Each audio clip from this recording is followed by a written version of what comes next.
Hello ULF, this is Volgin and welcome to ULF News. Our first story for the week is over the United States seizing supplies related to combating COVID-19. Germany, France, and Brazil have accused the United States of diverting supplies shipped from China to the U.S.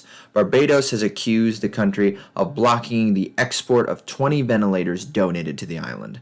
U.S. President Donald Trump has also used the Defense Protection Act, an act made into law during the Korean War, to block the shipment of masks to Canada. Canadian Prime Minister Justin Trudeau has criticized Trump for his actions, calling for cooperation and threatening retaliation.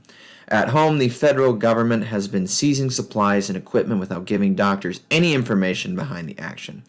With all this in mind, it is clear to see that the U.S. would rather hoard supplies and alienate the various countries of the world rather than lead the fight against the coronavirus pandemic. In New York, the death toll for the virus has reached over 9,000, with over 220,000 infected with the virus. This massive outbreak has especially left the homeless population of New York City vulnerable, with almost 63,000 people on the streets without any basic means of quarantine and sanitation. Meanwhile, in China, the city of Wuhan has finally reopened after a 2-month quarantine, with almost no new cases emerging in the city, thanks to the effective work of the many doctors and hospital workers, as well as China's swift response to the pandemic. On a more political note, Senator Bernie Sanders has officially ended his campaign for President of the United States. The two-time Democratic candidate ended his campaign in a time of uncertainty for his movement, with its heads, including Sanders himself, conceding to the establishment they promised to combat at every turn, and its supporters disillusioned with the route the quote-unquote progressive movement is going. Over in Britain, Prime Minister Boris Johnson, who had previously been put in intensive care due to being diagnosed with COVID-19, has unfortunately been released from intensive care, although he is still hospitalized.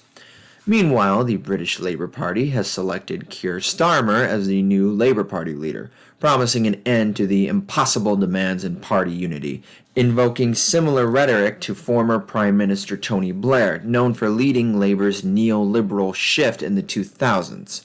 In the Caribbean, the United States has expanded its naval presence, primarily near the Venezuelan coast. The Trump administration has justified this with their recent slanderous attack towards Venezuelan President Nicolas Maduro, accusing him yet again of sponsoring drug trafficking.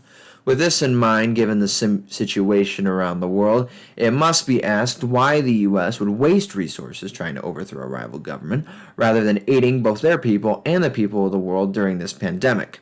Finally, in Brazil, the Supreme Federal Court has barred President Jair Bolsonaro from lifting quarantine, ruling it unconstitutional. This continues the long fight the Brazilian government has had with its president, with Bolsonaro repeatedly disregarding quarantine and calling for the reopening of Brazil's economy. That is all for this round of ULF News. This has been Volgin. Thanks for listening and solidarity.